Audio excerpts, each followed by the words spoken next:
안녕하세요. 사복음서 두 번째 강의를 우리가 함께 교실에서 오프라인으로 수업하지 못하고 코로나19로 인해서 영상으로 여러분들에게 수업을 진행하게 되어서 송구스러운 마음도 있습니다. 그러나 이 시간 같이 주어지는 시간 속에 함께 사복음서를 공부하도록 하겠습니다. 그럼 먼저 우리가 지난 시간에 공부한 부분들을 간략하게 복습하는 시간을 갖도록 하겠습니다. 우리가 야간은 시간이 더 적어서 이 부분을 다루지 못했기 때문에 여러분들 좀 이해를 해주시고 복습하고 그리고 오늘 나가야 될 부분을 우리가 공부하도록 하겠습니다. 먼저 우리가 하나님에 대해서 우리가 살펴보았습니다. 하나님이 마태복음에서 우리가 어떠한 일들을 행하셨는가라고 하는 것을 우리가 생각할 때에 우리 하나님은 예수님의 생애와 사역에 있어서 우리 하나님께서 가지고 계시는 목적과 계획을 이루셨음을 우리가 알 수 있습니다. 그래서 그 하나님의 목적과 계획을 그 이루심이 어디에 나타나는가 하면은 바로 계보에 나타나고 있죠. 그래서 그 계보라고 하는 것은 거기에 여러 가지의 그러한 내용들이 나오지만은 그러나 4명의 여인들을 우리가 살펴볼 수가 있습니다. 그 4명의 여인들은 다 부정한 여인들이고 또 흠이 있는 그러한 사람들이었음을 우리가 알 수 있습니다. 그러나 하나님은 바로 그러한 사람들을 통해서 하나님의 구원의 역사를 이루어 가시고 계신다. 그렇다면 하나님은 오늘도 우리들에게 있어서 연약하고 부족한 그러한 인생이지만은 우리의 인생들을 통해서 하나님의 구원의 역사들을 이루어 가고 계심을 우리가 알 수 있습니다. 그래서 우리가 우리 자신을 바라볼 것이 아니라 우리는 하나님을 바라보아야 된다라고 여러분들에게 말씀을 드렸습니다. 더 나아가서 베드로가 하나님에 대한 그러한 이제 역사를 나타낼 때에 바로 이 베드로가 예수 그리스도를 고백하는 그러한 그 고백이 나오고 있는 것을 우리가 볼 수가 있는 것이죠. 어디서 베드로가 예수님에 대한 고백을 하는가 하면은 가이사라 빌립보에서 고백을 합니다. 예수님께서 너희는 나를 누구라고 하느냐? 라고 물으셨을 때에 베드로가 주는 그리스도시요 살아계신 하나님의 아들이십니다라고 대답을 합니다. 그 대답을 할 수 있었던 것은 베드로의 가지고 있었던 능력이 아니라 바로 하늘에 계신 하나님께서 베드로에게 알게 해주신 것이다. 그러니까 하나님께서 그 베드로를 통해서 바로 예수 그리스도가 어떤 분이신가 라고 하는 것을 드러내시고 계시는 것을 우리가 알 수가 있는 것입니다. 더 나아가서 우리 예수님께서 이제 공생애를 시작을 하십니다. 그 공생애를 시작하실 때에 광야에서 시험을 당하시는 거예요. 그런데 이 시험이라고 하는 것을 우리가 생각할 때에 이 시험은 예수님만 당하신 것도 아니고 세례 요한도 결국에는 시험을 당했고 이 시험으로 인해서 예수님이나 세례 요한이나 다 죽음을 맞이하게 되었다 하는 그러한 사실을 우리가 성경을 통해서 알 수가 있는 것입니다.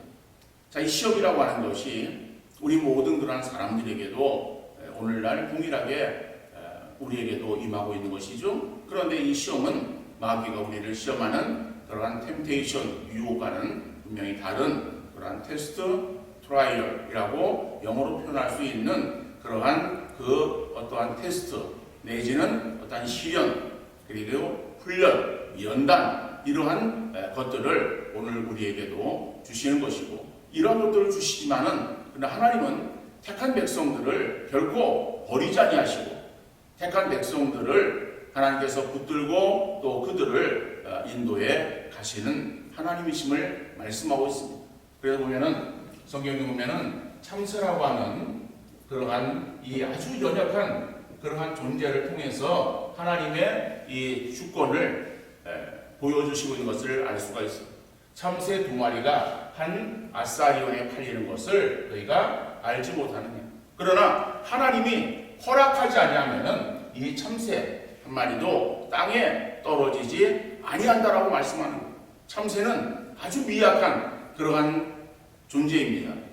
하물며 참새를 주관하시는 하나님께서 택하신 하나님의 백성들을 인도하시고 그 하나님의 백성들을 지키지 아니하시겠는가? 그래서 하나님의 그런 그 역사하심에 대해서, 그리고 또 하나님은 택한 그 백성들을 향하신 구원의 그러한 은혜를 끝까지 붙들고 나가시는 바로 그러한 신실하신 하나님이심을 말씀하고 있습니다. 더 나가서 보면은 잃어버린 양에 대해서 말씀하고 있습니다. 자, 그런데 잃어버린 양이라고 하는 이것은 누구를 의미하는가라고 하는 거죠. 잃어버린 양이, 물론 마태는 그가 주 대상이 유대인이었다가 기독교로 이제 돌아서 그러한 유대 기독교이라고 우리가 생각할 수가 있는 것이죠. 그래서 그 유대의 어떠한 사상을 가지고 있는 그러한 그 가운데에, 그래서 마태는 철저하게 바로 이 잃어버린 양을 자기의 동족인 이스라엘로 그렇게 포커스를 맞추어서 이야기를 하고 있습니다. 그러나 하나님의 관점, 예수 그리스도의 관점은 이스라엘에만 있는 것은 아니에요. 물론 제자들의 초기 전도의 사역은 이스라엘 지역을 다니며 복음을 전하는 것이었지만은, 그러나 하나님께서 결국에는 이스라엘만을 구원하시기 위한 것이 하나님의 구원의 어떠한 역사의 범위였는가 하면 그것은 결코 아니었다라고 하는 거예요. 하나님의 구원의 그러한 역사는 물론 이스라엘에서도 시작되어서 그리고 또 모든 민족을 향한 하나님의 구원의 계획이 있음을 우리가 알 수 있는 것이죠. 그래서 마태복음 28장 18절 이하 2절 말씀 보면은 너희는 가서 모든 족속으로 제자를 삼아 라고 말씀하고 있어요. 너희는 가서 모든 족속이, 그 모든 족속이라고 하는 것은 이스라엘을 포함한 그러한 모든 그러한 사람들을 의미하고 있는 것이죠. 하나님의 그런 구원의 계획들을 말씀하고 있는 것이다. 그래서 이 잃어버린 그러한 양에 대한, 그런데 이 부분은 나중에 그 선교라고 하는 그런 부분에서 좀 더 자세하게 다루도록 하겠습니다. 그리고 두 번째로 보면은 이제 그리스도에 대해서 우리가 알 수 있습니다. 자, 그리스도는 그 책에 나와 있는 그러한 내용들을 우리가 볼 때에 그렇게 어렵지 않게 내용들을 우리가 다 이해할 수가 있을 것입니다.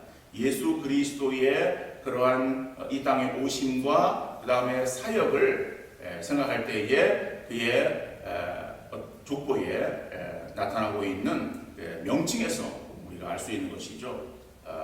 마태복음 1장 1절 말씀 보면은 아브라함과 다윗의 자손 예수 그리스도의 계보라 라고 말씀하고 있습니다. 거기서 아브라함의 자손, 다윗의 자손, 그 다음에 예수, 그 다음에 그리스도라고 하는 그러한 그 명칭들, 그런 그 명칭들을 통한 그러한 예수님의 사역을 우리가 알 수가 있는 것입니다. 그래서 거기 보면은 또 5가지의 그런 그 명칭들이 나오고 있는 것을 우리가 볼 때에, 그래서 여러분들이 또 책을 통해서 내용을 우리가 살펴보면 되겠습니다. 그리고 이제 한 가지 더 생각해 보면은 이제 세 번째의 부분이 바로 성령입니다. 자, 그럼 마태는 이 성령에 대해서 어떻게 이야기하고 있는가, 무엇을 이야기하고 있는가 라고 하는 것이죠. 근데 성령이 마태복음에서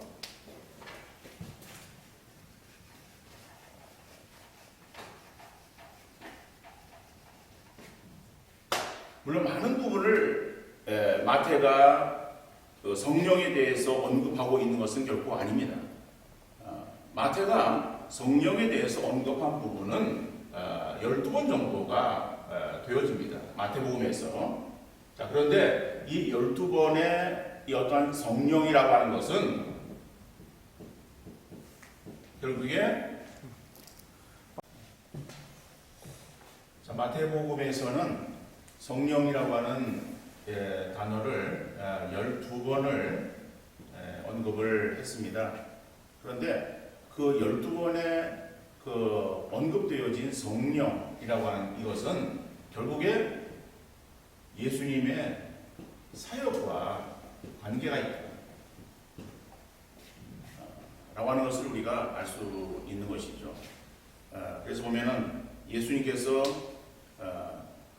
탄생에서부터 볼 때도 결국에 성령의 그러한 그 역사임을 우리가 알 수 있는 것이고, 또 세례 요한 이 예수님을 소개할 때도 예수님께서 성령과 불로 너희에게 세례를 줄 것이다 라고 그렇게 이야기를 했습니다. 그래서 예수님께서 행하시는 그러한 어떠한 성령의 세례 라고 하는 것을 이야기를 하고 있는 것이죠. 물론 이제 불과 성령이라고 하는 이 말은 죄를 씻고 그리고 또 정화시킨다 라고 하는 그런 어떠한 사역을 나타내고 있는 그러한 표현이라고 말할 수 있습니다. 그러나 결국 그 이 성령 세례라고 하는 것을 볼 때에 결국 이것은 그 예수님의 사역이 예수님의 사역으로 끝나는 것이 아니라 이것이 제자들에게 있어서 그 예수님의 제자들에게 있어서 결국에 그 예수님께로부터 받은 그런 어떠한 그 사명, 그런 사명과 연관이 되어져 있다라고 하는 것을 또한 가르쳐 주고 있는 거예요. 그래서 예수님께서 결국에 행하시는 그러한 어떤 그 사역들은 성령의 역사로 인해서 성령의 그러한 능력으로 결국 그 모든 일을 행하셨는데, 결국 예수님께서 행하신 그러한 성령의 능력으로 행하신 그 역사들이 결국 예수님의 제자들에게 있어서 또 이제 귀신을 내어쫓고 그 다음에 병 고치는 그러한 그 일들을 이루었다라고 할 때에 바로 이런 것들이 자기들이 어떤 가지고 있는 능력이 아니라 바로 그것이 성령을 통해서 성령의 능력으로 그들이 그와 같은 일들을 이루었다라고 하는 것을 나타내고 있는 것입니다.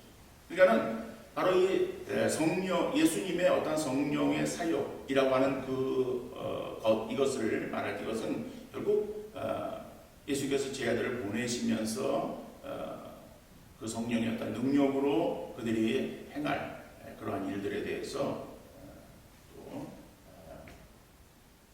나타내고 있는 그러한 부분이다. 그래서 결국에는 이런 어떠한 이 성령의 어떠한 역사들이 마태복음에서는 결국 예수님의 행하신 그런 어떠한 그 사역의 이것과 연관되어져 있고, 또 이와 같은 일들을 대신해서 이제 행할 그러한 제자들에게 있어서도 바로 그러한 사명과 연관되어 있음을 알 수가 있는 것이죠. 제자들에게 또 말씀하신 그러한 이 어떠한 선교적인 사명이라고 할 때에 그것은 결국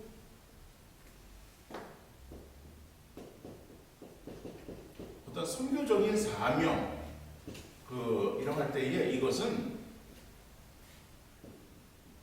이스라엘에서 끝나는 것이 아니라 결국 이 이스라엘에서 더 나아가서 그래서 이방까지 확장되어지는 그것을 나타내고 있는 것을 보게 되어집니다. 그래서 어떤 선교에 대한 그런 부분들은 이제 다음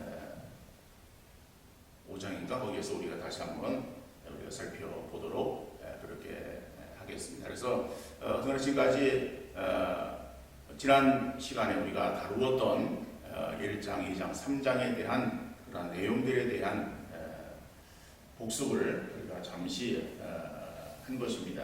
그러면 이제 오늘 우리가 다뤄야 될 그러한 이 부분인 바로 이 천국,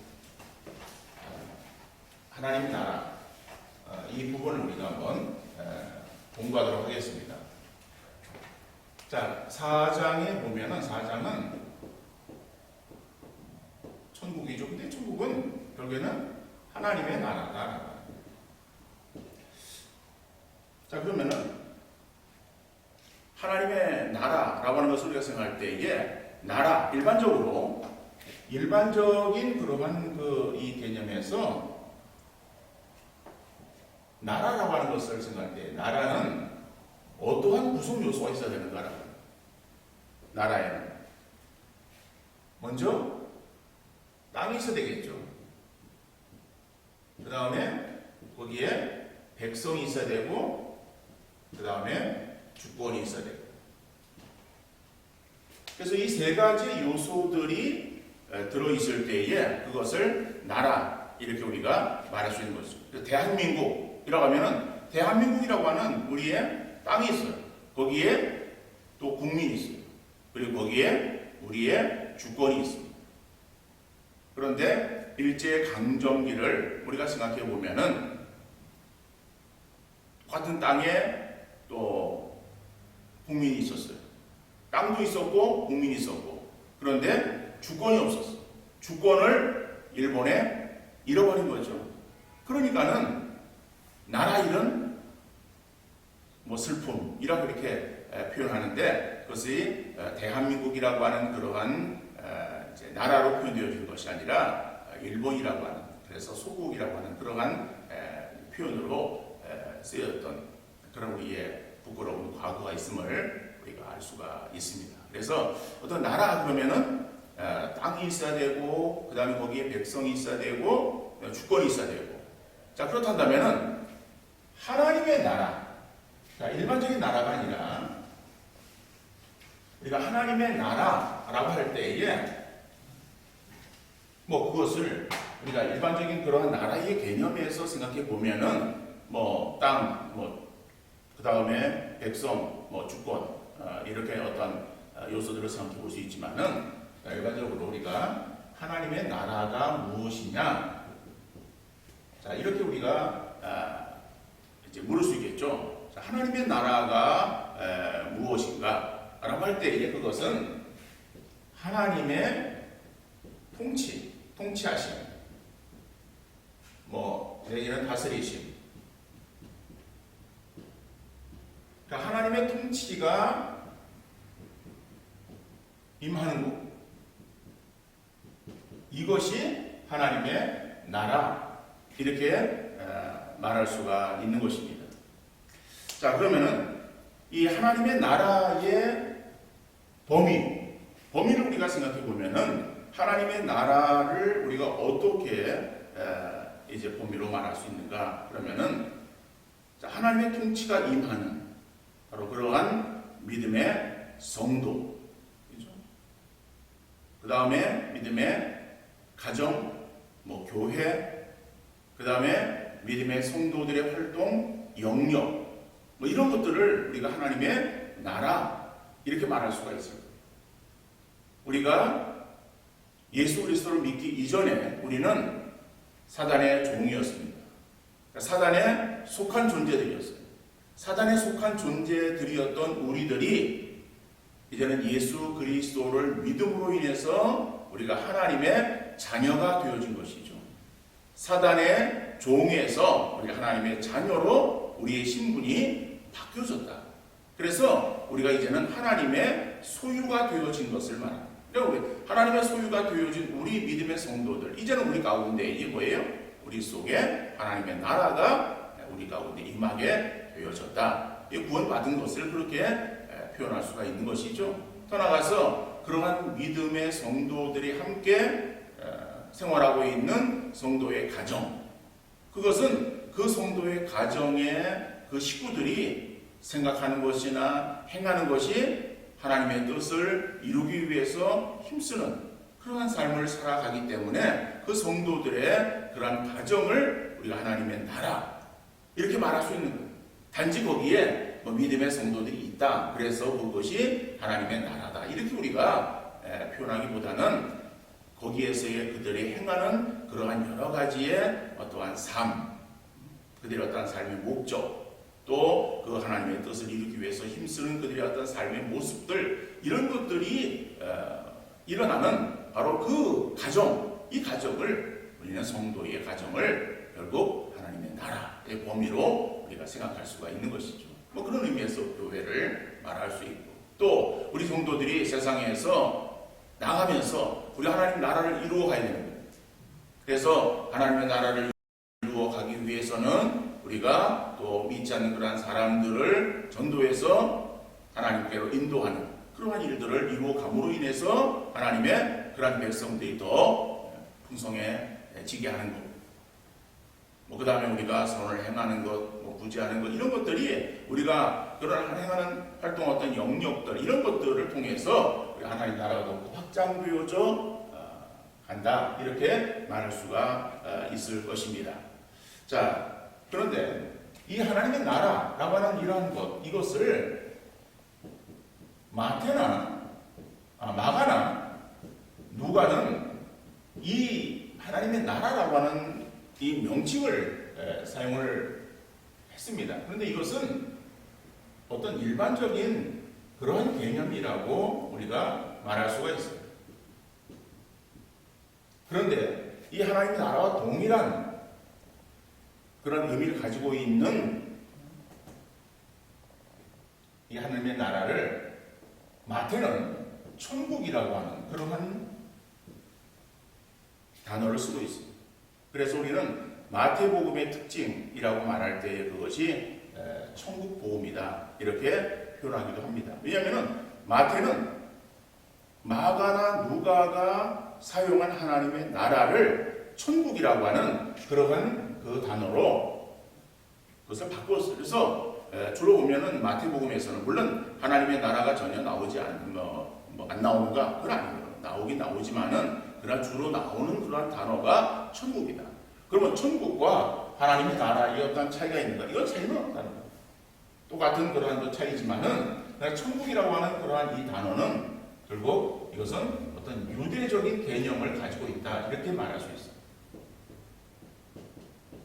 그렇기 때문에 이 마태는 이 대상이 유대 기독교인들을 향해서 이 마태복음을 기록했기 때문에 그래서 그 안에 하나님의 나라를 쓸 때에도 마태는 단어를 천국이라고 하는 그러한 그 단어로 바꾸어서 기록을 한 것으로 볼 수 있습니다.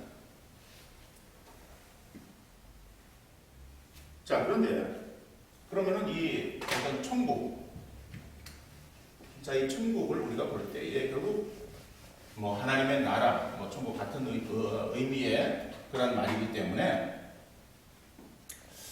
이 구약에서는 결국에는 이 하나님의 나라를 어떤 현재적인 어떠한 상황으로 묘사를 하고 있어요. 그에 반해서 마태는 이 하나님의 나라, 천국을 미래적인 요소, 그래서 미래에 어떠한 들어갈 그러한 표현으로 이것을 쓰고 있다. 이렇게 볼 수 있습니다. 그래서 어떤 현재적인 그러한 것을 마태는 어떤 미래적인 그런 부분으로 표현을 주로 하고 있습니다만은 그런 마태가 그러면 이 천국에 대해서 미래적인 그러한 이 표현으로만 쓰고 있는가 하면은 그것은 아니에요. 마태복음 12장 28절의 말씀 보면은 이미 하나님의 나라가 너희에게 임하였다라고 그렇게 예수님께서 말씀하시고 계시고, 이 말은 내가 성령으로 귀신을 내어 쫓는 것을 너희가 보았으면은 이미 하나님의 나라가 임한 것이다 라고 하는 말씀이 여기 들어있는 것이죠.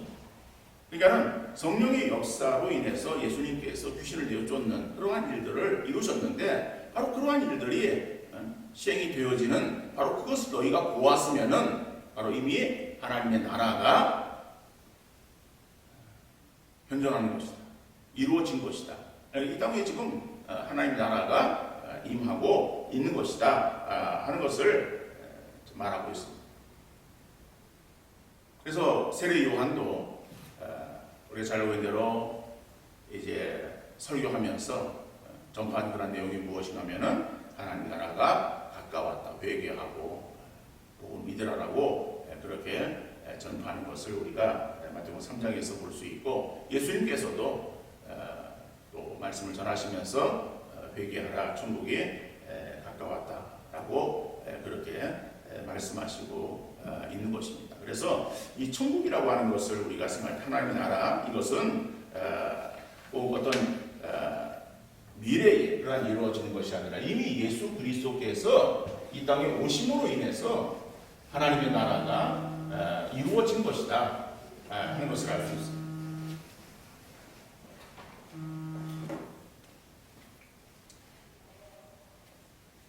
그런데 우리가 이 마태복음 여기에서 말씀하고 있는 이 하나님의 나라가 이미 임하였다라고 하는 것을 우리가 이제 생각하면서, 근데 이것은 어떤 예언의 성취 면에서도 이 부분을 볼 수가 있습니다. 창세기 3장 15절에 보면은 우리가 잘 알고 있는 대로 이것을 우리는 원시복음이라고 말을 하죠. 이 말은 무슨 말입니까? 이 창세기 3장 15절에 보면 여기 누가 나오는가 하면 여기 여자의 후손이 나와요. 여자의 후손이 나오고, 그런데 여자의 후손이 뭐예요? 뱀의 머리를 깨뜨릴 것이고, 뱀의 머리를 깨뜨리고, 그 다음에 뱀은 여자의 후손의 발 뒤꿈치를 상하게 할 것이고 라고 하는 그러한 이제 내용이 나옵니다. 그래서 여자의 후손이 와서 결국에는 뱀의 머리를 상하게 한다.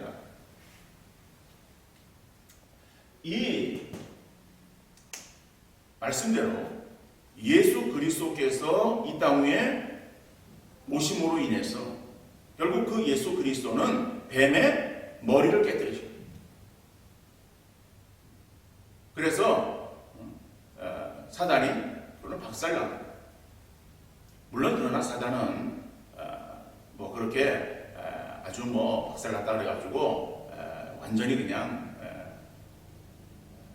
다 죽고 그리고 진멸당한 것은 아닙니다. 이제 많은 그런 그 전의를 상실해 버리고 머리를 뭐 상실해 머리를 뭐 상하게 되었으니까. 그러나 이제 남은 그런 그 힘으로 그래도 마지막 버티는 거죠. 그래서 믿는 자라도 할 수가 있으면은 더 넘어뜨리기 위해서 최후에 이제 발악을 하고 있는 그러한 가운데 있다. 이제 그러다가 예수님께서 재림하시면은 결국 그러한 사단은 결국에 이제 무저갱으로 던져지게 되어질 것이다. 그때까지는 그래도 존재하면서 믿는 자라도 할 수만 있어는 괴롭히는 그러한 일들을 이루는 것이 사단이다. 그러나 이미 예수 그리스도가 이 땅에 오심으로 인해서 하나님의 나라가 이 땅 위에 임하게 되어졌다라고 하는 것을 우리가 알 수 있는 것이죠.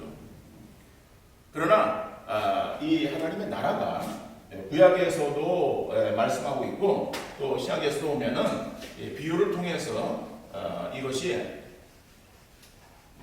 이미 예수님 이전에도 존재하고 있었던 그 사실들을 말하고는 있습니다. 마태복음 21장 33절 이하의 말씀을 보면은 거기에 농부의 비유가 나옵니다. 포도원이 있어요. 포도원에 이제 근데 거기에 뭐 종들이 이제 거기 온 사람들을 다 이제 괴롭히고 쫓아내고 그리고 아들 왔는데 이제 아들이다. 그래가지고 아들을 결국에는 죽인다 하는 그런 그 내용들을 이야기를 하고 있는 것이거든요. 결국 이것은 구약의 상황을 이야기하고 있습니다. 우리가 잘 알고 있는 대로 여러분 이스라엘은 하나님의 택함받은 선민이에요. 그런데 이스라엘은 자기들이 하나님의 택함받은 선민이다 라고 하는 그러한 그 사실 이것만을 그들이 강조했었지 자기들이 행할 그런 의무들을 감당하지 못한 거예요. 결국엔 하나님께서 이스라엘 백성들을 택하신 것은 그들로 하여금 하나님과의 온전한 사랑의 관계 속에서 이스라엘이 하나님만을 바라보고 섬기고 또 하나님의 주시는 그러한 그 은혜 가운데 그들이 지나는 그래서 하나님 온전한 사랑의 관계 속에 거하기를 하나님께서 원하셨던 거예요. 근데 이스라엘은 어떻게 했어요? 하나님을 떠나는 하나님을 배반하고 하나님 이외에 다른 우상들을 섬기기에 그들이 혈안이 되었어요. 그래서 구약에 보면 바알을 섬기고 아세라를 섬기고 각종 그런 우상들을 막 섬기잖아요. 그 우상들을 섬겼다라고 하는 것은 결국 무엇을 말하는가 하면은 하나님을 떠났다라고 하는 것입니다. 그래서 이것을 우상 숭배를 뭐라고 말합니까? 영적 간음이라고 말합니다. 그들이 하나님을 떠나서 우상을 섬기는 그러한 일들, 이것은 그들이 어떠한 하나님 이외에 다른 그러한 신들을 섬기는 혼합적인 그러한 그 일들을 행했고, 하나님께서는 하나님 이외에 다른 신을 같이 섬기는 그런 것들을 결코 용납하지 않는다. 결국 그래서 이스라엘이 하나님의 진노하심 가운데 들어가잖아요. 그러니까 이스라엘은 하나님의 복 가운데 그들이 거할 수 있었던 그러한 귀한 존재들이었지만은 그러나 그것을 그들이 결국에는 걷어찬 거예요. 그래서 하나님께서는 이스라엘에게 있어서의 그러한 어떠한 주시는 그러한 그 복이 그들에게 그대로 이어지도록 행한 것이 아니라 결국에 이스라엘 이외에 다른 그러한 사람에게로 그 하나님의 그러한 구원의 복이 넘어가게 되어진 것을 말하는 것이죠. 그러니까는 결국 구약에서의 나타나고 있는 그러한 사실들은 결국 신약에 예수님께서 이루실 그러한 것에 대한 하나의 어떤 그림자와 같은 것이지 어떤 것은 실체는 아니다라고 하는 거예요. 그러니까 그 하나님의 나라가 이미 예수님 이전에도 이루어진 것처럼 우리 그렇게 보여지지만은 그런 것은 하나님의 어떠한 그 사랑의 그러한 그 모습 이것이 계속 되어짐을 말하는 것이지 거기에 있어서의 이스라엘 백성들이 하나님의 그러한 그 역사하심에 대해서 반응해서 그리고 그것에 대해서 뭐 함께 무엇을 이루어가는 이런 것을 말하고 있는 것은 아닙니다. 결국에는 그렇게 온전하지 못한 그런 것들이 그리고 예수 그리스도께서 오심으로 인해서 이제 하나님 나라가 시작이 되어지고 또 그 하나님 나라는 이제 미래를 향해서 계속해서 나아가고 있는 것임을 우리가 알 수 있는 것입니다. 자, 그런데 이 하나님의 나라에 들어간다라고 하는 것, 하나님의 나라,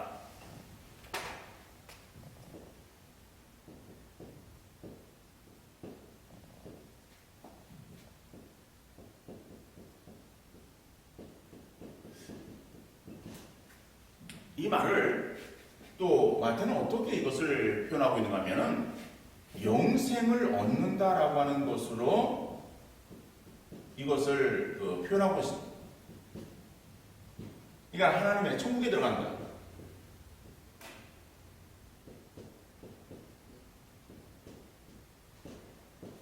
바로 이것과 영생을 얻는다라고 하는 것과 어떤 동의어 같은 그러한 표현으로 말하고 있는 것을 볼 수가 있습니다.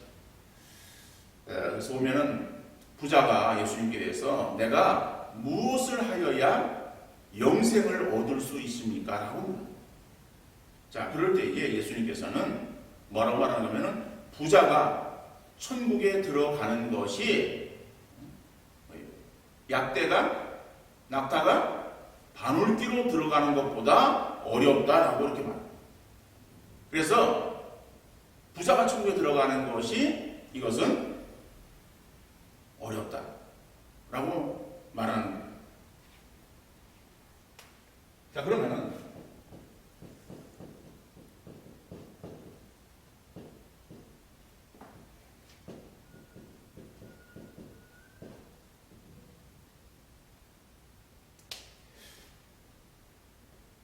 결국에 영생을 얻는다라고 하는 거예요.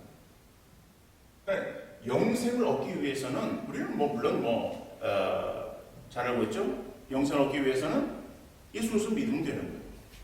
그러니까 예수 그리스도를 믿는다라고 하는 거예요.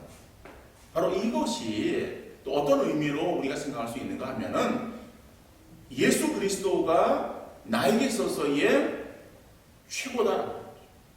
그러니까 그 최고인 그 예수 그리스도를 얻기 위해서는 우리가 다른 것은 버려야 됩니다. 우리가 이미 우리의 손에 다른 것들을 쥐고 있어요.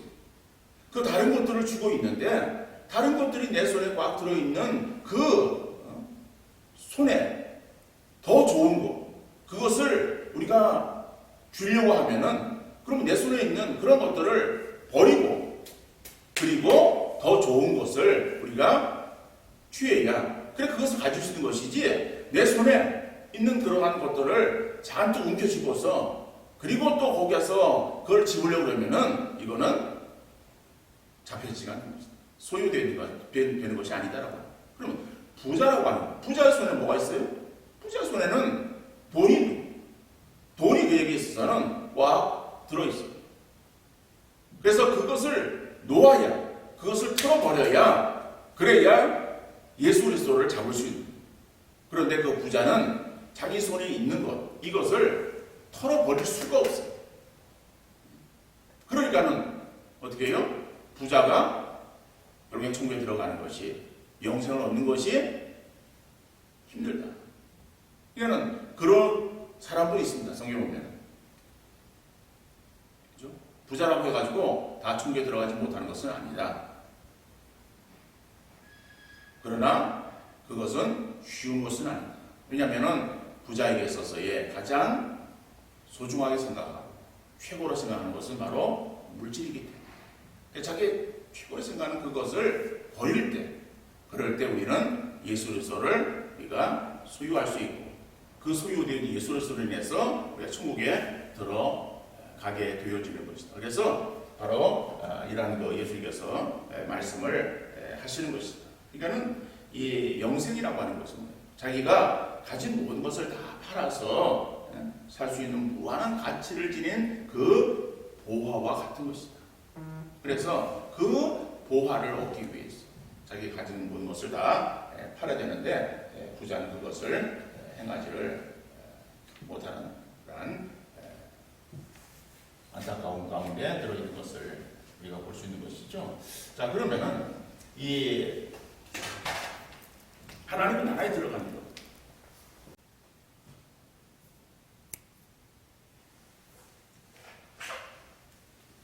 하나님의 나라에 들어가는 것은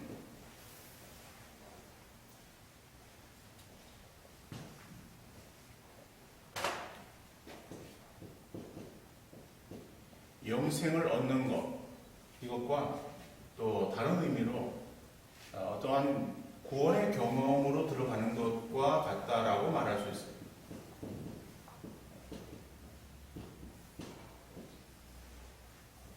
자, 구원의 경험으로 들어간다라고. 구원이라고 하는 것을 우리가 생각할 때에 여러분들이 이미 그 교리를 통해서 구원에 대해서 배우신 분도 있고 또 배우지 못하신 분도 있을 거예요.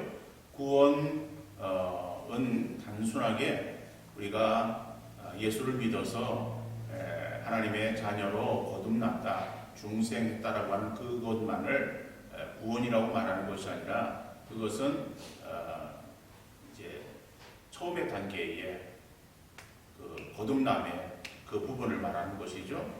그런데 그것으로 끝나는 것이 아니다. 사도 바울도 이 구원에 대해서 언급하면서 예수 그리스도 통해서 얻는 어떤 현재적인 그러한 상황을 말하고 있습니다.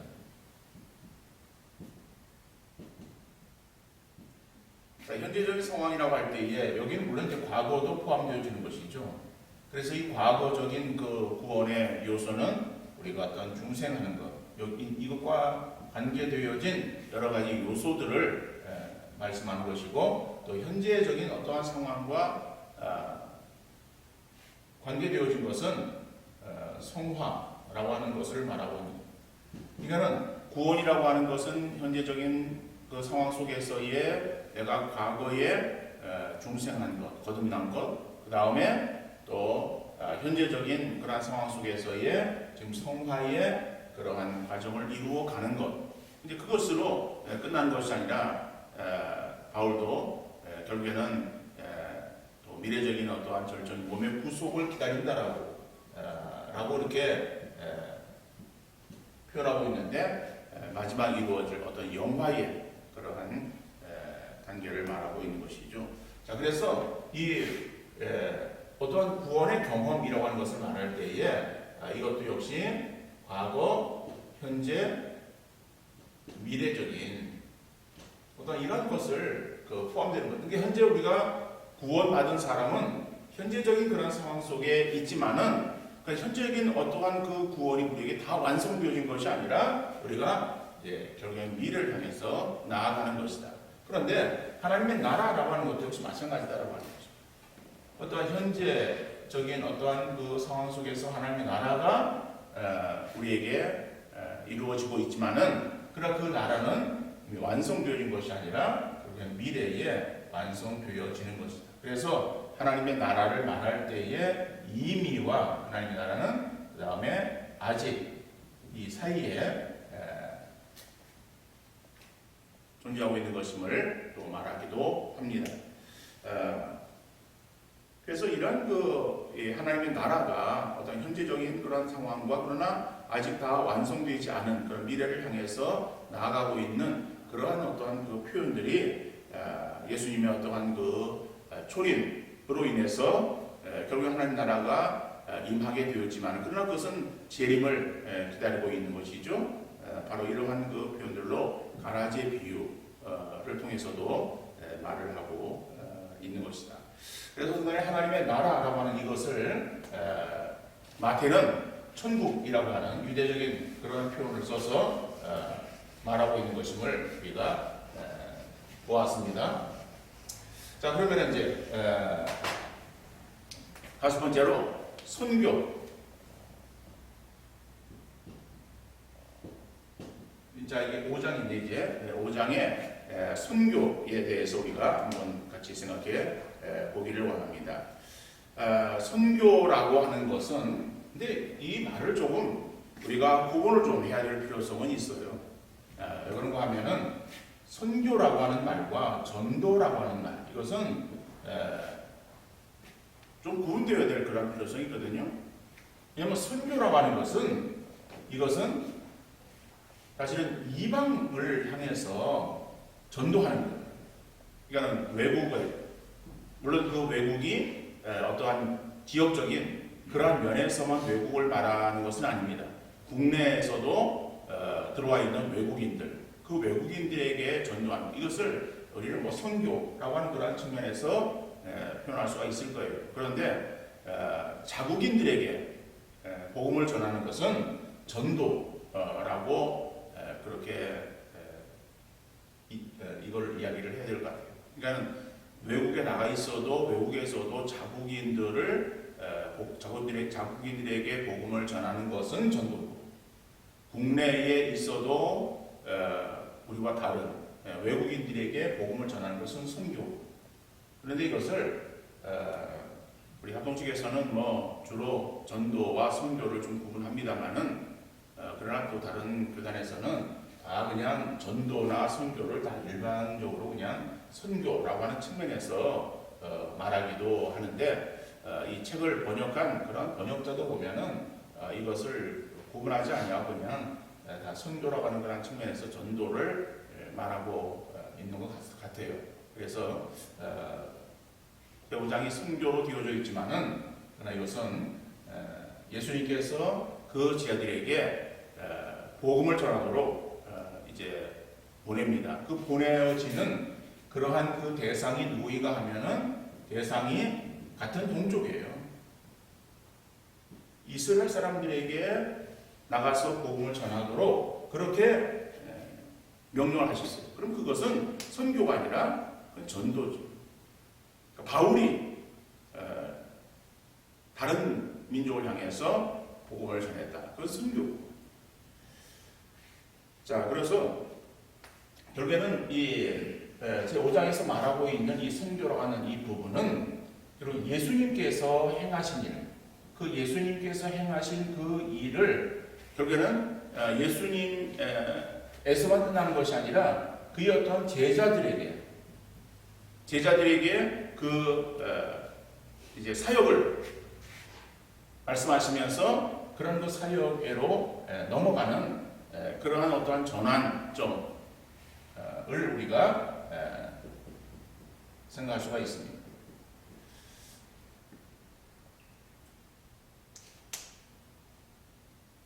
자, 마태복음 마지막 절 보면 너희는 가서 모든 족속으로 제자를 삼아 라고 그렇게 말씀하고 있어요. 근데 제자를 삼는다. 그래서 제자를 삼아서 무엇을 하는가 하면은 내가 너에게 분부한 모든 것을 가르쳐 지키게 하라 라고 말씀하고 있죠. 그러니까 내가 너에게 분부한 모든 것, 자, 이것을 가르쳐 지키게 하라라고 하는 그러한 그 명령에서의 가장 중요한 것은 가르쳐 지키게 한다라고 하는 것이 바로 이제 책에서 선교라고 전도라고 되어 있죠.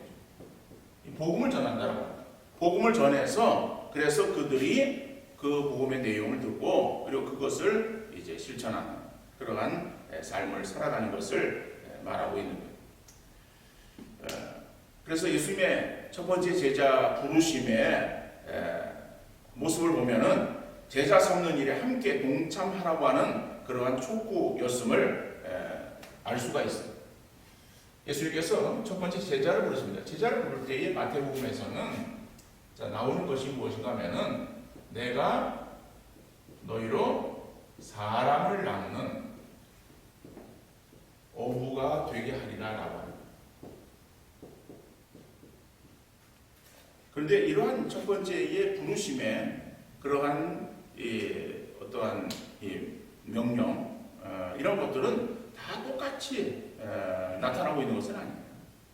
그러니까 마태복음에서는 결국 마태는 결국은 이 복음을 전하는 것, 선교한다, 전도한다라고 하는 이 부분을 결국 예수님께서 행하신 일, 그것이 제자들에게 있어서 결국엔 이어지는 그러한 일인데 결국 여기에 굉장히 중요한 그러한 이 포커스를 맞추고 있음을 우리가 알 수 있어요. 그래서 예수님께서 처음 제자를 부르실 때에 하시는 그런 그 말씀도 내가 너희를 불러서 결국에는 너희로 하여금 사람을 낳는 어부가 되게 하겠다라고 이렇게 말씀을 하시고 계시죠. 그리고 마지막 제자들에게 주시는 그러한 그 말씀도 마태복음 28장 18절 이하의 말씀입니다. 너희 가서 모든 족속으로 제자를 삼어라 라고 말씀하고 있습니다. 그러니까 너희로 사람을 낳는 어부가 되게 하리라고 하는 그런 그 말씀이나 마지막 부분에 있어서 너희는 가서 모든 족속으로 제자를 삼아라 라고 하는 그런 이 부분들이 동일한 그러한 측면에서의 명령이다 라고 하는 것을 알 수가 있죠. 그런데 이러한 이 복음 전파 결국에는 선교에 대한 그런 이 명령이 결국에는 이 마태복음에 있어서의 모든 그런 부분에 있어서 흐르는 하나의 중요한 흐름이다 라고 하는 거예요. 그래서 마태복음에 있어서는 5개의 강화가 있습니다. 그러니까 5개의 강화라고 하는 것은 이것은 설교를 말하는 거예요. 예수께서 행하신 커다란 설교, 이 강화인데, 근데 책에서는 또 담화라고 되어 있습니다. 이 담화는 이야기예요, 이야기.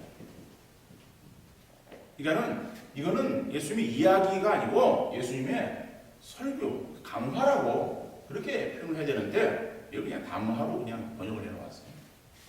어서간에 그렇게 이해를 하시고 담화나 강화나 같은 그런 것인데 5개의 그 강화다. 첫 번째로는 산상수훈이 하나의 어떤 설교예요. 5장, 6장, 7장에 나오는 그러한 그 부분을 볼 수 있고, 그 다음에 또 예수님께서 제 아들을 이제 전도자로 보내시는 10장에 그래서 전도에 대한 그러한 내용이 나오는 10장을 볼 수 있고, 그 다음에 13장에서 비유를 볼 수 있고, 그 다음에 교회에 대해서 말하고 있습니다.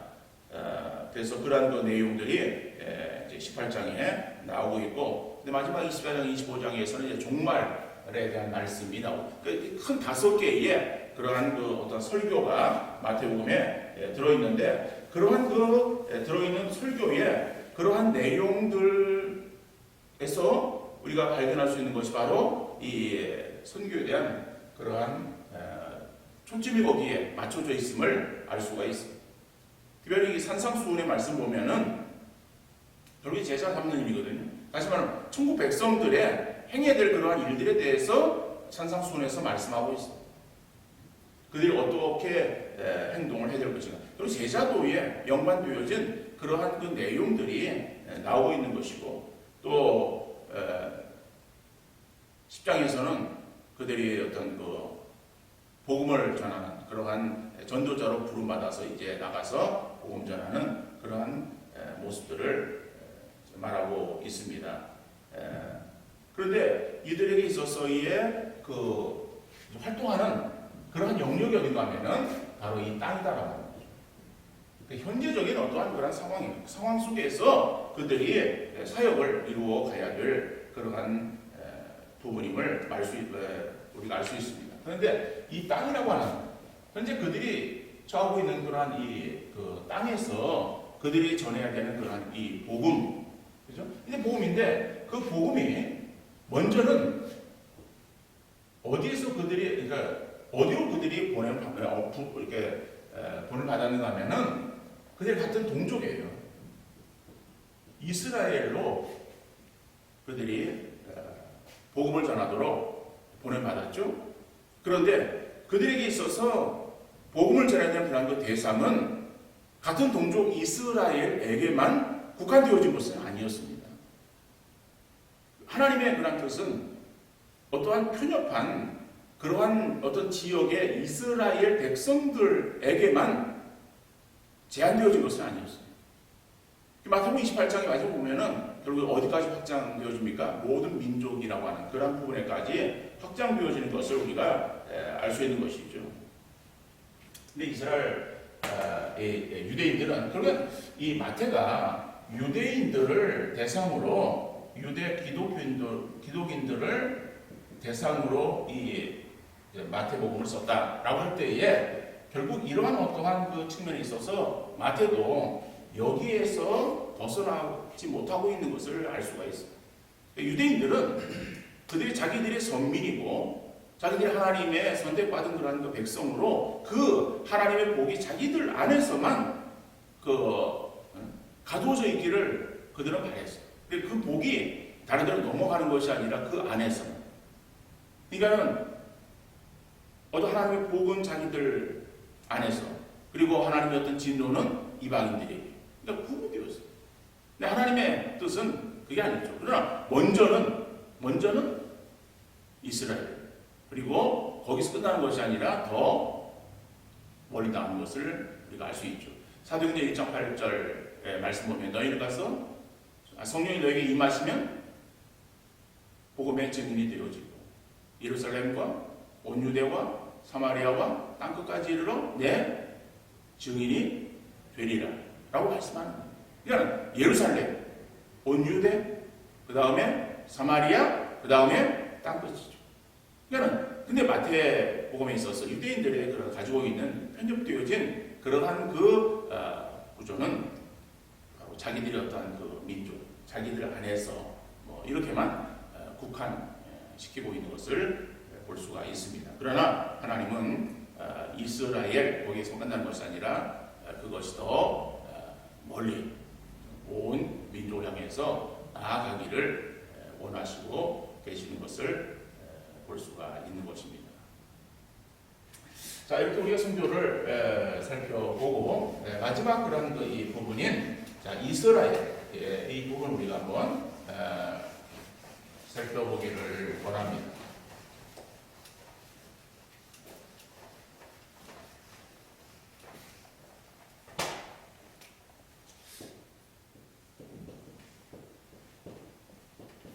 근데 이스라엘이라고 할 때에 이 이스라엘은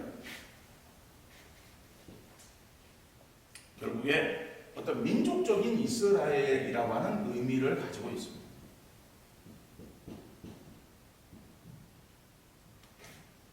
이스라엘이라고 할 때 그것은 어떤 민족 전체를 향해서 이야기를 하고 있다. 그런데 이 이스라엘을 말할 때에 그들의 그 지도자들, 종교 지도자들을 우리가 보면은 종교 지도자들에 대해서 예수님께서 어떻게 대하셨는가 하면은 그들에게 있어서 아주 그냥 책망을 하신 거예요. 그래서 마태복음 23장의 그런 이 말씀을 보면은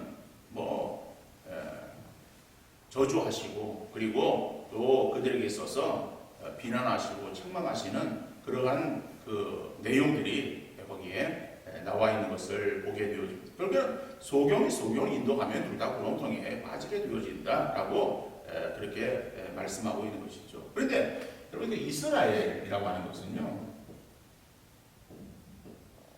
하나님의 선택되어진 선민이에요. 근데 선민의 어떠한 그 의식은 이것은 하나님에게서도 이것이 바뀌지 않습니다. 하나님이 택한 백성, 이 백성을 그들이 하나님을 따라가지고 하나님께서 그들을 버리시고 그런 것은 아니에요. 하나님의 선택되어진 그런 민족이라고 하는 이 부분은 변함이 없어요. 그렇지만은 그러면 선택적인 민족으로서 이스라엘이 하나님을 더욱더 사랑하고 하나님께로 가까이 나와야 되는데 어떻게 해요? 하나님을 결국에는 멀리 떠나는 거예요. 하나님을 떠나니까는 하나님께서 이스라엘 백성들을 진노하시는 것이죠. 결국 이 이스라엘이 어떤 소망 없는 그러한 그 백성으로 전락되어버리고 말았다라고 합니다. 여러분 그런 어떠한 그 내용들이 결국 마태복음 23장에서 종교 지도자들을 향하신 예수님의 책망 이런 것에서 우리가 볼 수 있습니다. 그러면은 이스라엘이 결국에는 하나님의 선민이었지만은 그러나 하나님을 떠나는 그런 그 백성으로 결국에는 이 메시아를 결국엔 그들이 받아들이지 않는 그러한 가운데 처하게 되어지겠는가 하면은 결국 마태는 이스라엘이 언젠가는 예수님을 메시아로 받아들일 것에 대해서 이야기를 하고 있습니다.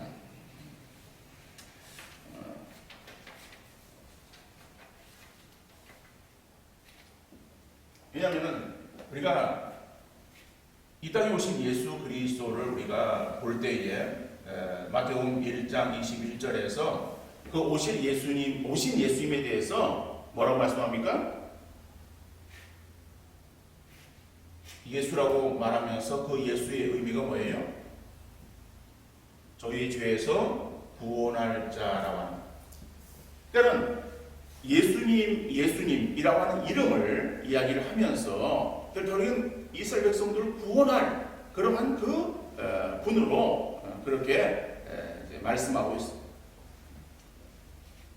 자, 그래서 마태가 이스라엘의 어떤 미래적인 회심에 대해서 어떠한 소망을 또 이야기하고 있는 것을 보게 되어집니다. 그래서 마태복음 19장